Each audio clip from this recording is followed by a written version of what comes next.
السلام علیکم ورحمۃ اللہ وبرکاتہ۔ ناظرین، جیسا کہ آپ کے علم میں ہے کہ روزانہ ایک سپارے کا خلاصہ بیان ہوتا ہے، الحمدللہ ہمارے 15 سپارے مکمل ہو گیا۔ 16واں سپارہ جسے قول علم کہتے ہیں وہ شروع ہو رہا ہے، اور اس میں شروع میں ذوالقرنین بادشاہ کا تذکرہ ہو رہا ہے، جس میں یعنی قرآن جس کا بتا رہا ہے کہ تقریباً انہوں نے پوری دنیا کا چکر لگایا، اور ایک جگہ پر یہ گئے تو وہاں پہ لوگوں نے شکایت کی کہ یاجوج ماجوج ایک قوم ہے جو ہمیں تنگ کرتی ہے۔ تو ذوالقرنین بادشاہ نے اس سے حفاظت کے لیے یاجوج ماجوج کی جو جگہ تھی اس کے اوپر ایک دیوار بنوا دی، اور ایسی دیوار بنوا دی کہ وہ اندر بند ہو کے رہ گئے۔ قرب قیامت سے پہلے یہ دیوار ٹوٹ جائے گی اور یاجوج ماجوج آئیں گے اور پوری دنیا پر چھانے کی کوشش کریں گے، لیکن بالآخر بربادی اور ہلاکت ان کا مقدر ہوگی اور وہ ختم ہوں گے۔ تو یہ تقریباً یہاں پر اس صورت کا اختتام ہو رہا ہے۔ آگے سورہ مریم شروع ہو رہی ہے، جیسا کہ نام سے ظاہر ہے کہ حضرت عیسیٰ علیہ السلام کی والدہ ہیں، اور اس کے اندر حضرت یحییٰ علیہ السلام، حضرت زکریا علیہ السلام کا بھی تذکرہ ہے۔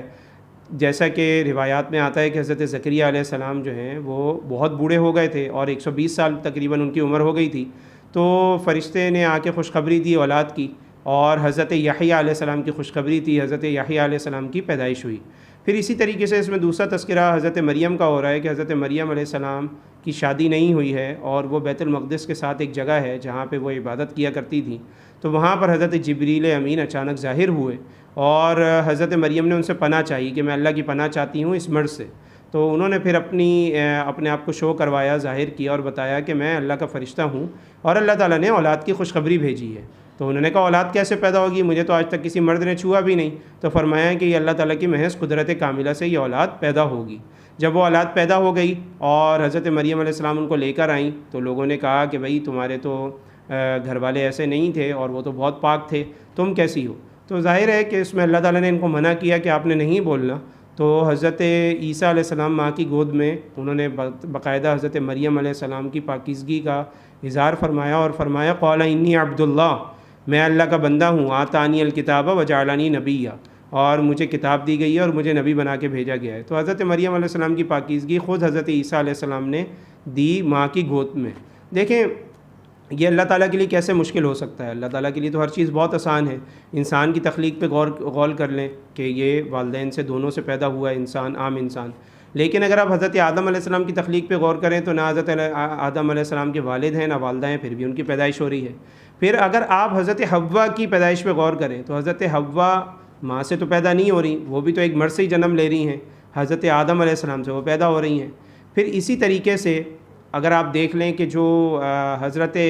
مریم ہیں وہ حضرت عیسیٰ علیہ السلام کے کوئی والد نہیں ہیں، لیکن ان کی بھی پیدائش ہو رہی ہے۔ تو دیکھیں کہ عام انسان والدین سے پیدا ہوئے ہیں، حضرت آدم علیہ السلام بغیر والدین کے پیدا ہوئے ہیں، حضرت حوا بغیر والدہ کے پیدا ہوئی ہیں، اور حضرت مریم کے پاس جو حضرت عیسیٰ علیہ السلام کی خوشخبری ہوئی اور پیدائش ہوئی وہ بغیر والد کے ہوئی۔ تو اس میں اللہ تعالیٰ یہ بتانا چاہ رہا ہے کہ اس میں کیا کنفیوژن ہے کہ لوگ یہ سمجھیں کہ جی بغیر شوہر کی اولاد کیسے پیدا ہو سکتی ہے، تو بھئی بغیر والدین کے انسان کیسے پیدا ہو سکتا ہے؟ تو بتانے کا مطلب یہ ہے کہ اللہ تعالیٰ کی ساری قدرت کے نظارے ہیں۔ تو اس کے اندر اللہ رب العزت حضرت مریم علیہ السلام کی عفت بھی بیان فرما رہا ہے، اور حضرت عیسیٰ علیہ السلام کا نبی ہونا بھی بتا رہا ہے، اور یہ بھی بتا رہا ہے کہ حضرت مریم علیہ السلام کیا ہیں، بالکل پاک ہیں۔ پھر اسی طریقے سے آخر میں حضرت ابراہیم علیہ السلام کی نوجوانی کی بات ہو رہی ہے کہ حضرت ابراہیم علیہ السلام نے جب اپنے باپ آزر کو کہا کہ جی آپ ایمان لے آئیں، تو انہوں نے نہیں مانا۔ تو حضرت ابراہیم علیہ السلام نے ان کو مختلف جہاد سے سمجھانے کی کوشش کی، یعنی ان کو بتایا کہ آپ کو شیطان ورغلا رہا ہے، آپ ہماری بات مان لیں، آپ رحمان کی جو ہے وہ بات کی طرف آئیں،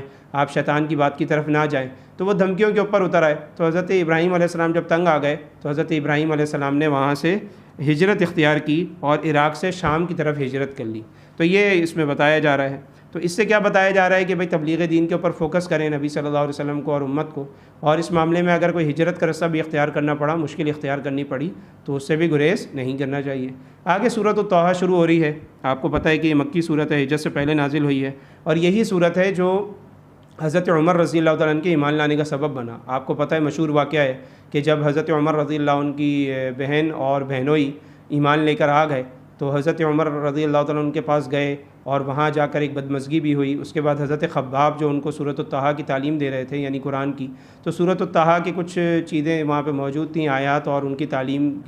کا کچھ معاملہ تھا۔ تو جب ان کو بتایا گیا، پڑھایا گیا، تو ظاہر عرب تھے، تو جب یہ سنا تو ان کا دل نرم ہو گیا، اور پھر آپ صلی اللہ علیہ وسلم کے دربار میں گئے اور جا کے انہوں نے اسلام قبول کیا۔ حضرت موسیٰ علیہ السلام کا قصہ سورۃ الطٰہٰ میں آپ کو پتہ ہے کہ تفصیل کے ساتھ ہے، اور اس میں بڑا عجیب و غریب سا اسلوب ہے۔ اللہ تعالیٰ جو اس میں بہت شان سے حضرت موسیٰ علیہ السلام کو تذکرہ فرما رہا ہے۔ مثلا حضرت موسیٰ علیہ السلام کو نبی بنایا گیا، حضرت بنی اسرائیل کی جو پجے تھے جب وہ بچوں کو قتل کر رہے تھے ان سے محفوظ کیا، اور دشمن کے گھر کے اندر والدہ کو بلا کے دودھ پلوایا، اور اسی طرح عصا مبارک حضرت موسیٰ علیہ السلام کا عصا کیا کیا کام کرتا تھا اس کی بات ہوئی۔ پھر اللہ تعالیٰ نے کلیم اللہ بنایا، اللہ تعالیٰ نے کلام کا شرف بخشا۔ پھر اللہ تعالیٰ نے حضرت موسیٰ علیہ السلام کی جو لکنت جو تھی اس کو ختم کیا، جس طرح کی مشہور دعا ہے رب اشرح لی صدری ویسر لی امری واحلل عقدۃ من لسانی یفقہوا قولی، ظاہر ہے وہ بھی سورۃ طٰہٰ میں ہے۔ اور اس کے قصے کے آخر میں اللہ تعالیٰ ایک میسج دینا چاہ رہا ہے کہ یہ ساری چیزیں حضرت موسیٰ علیہ السلام کے ساتھ ہوئی ہیں، اور حضرت موسیٰ علیہ السلام نے پھر بھی کیا کیا، ان چیزوں کو برداشت کیا، اور اس میں آپ کے لیے نصیحت ہے اور ایمان والوں کے لیے نصیحت ہے،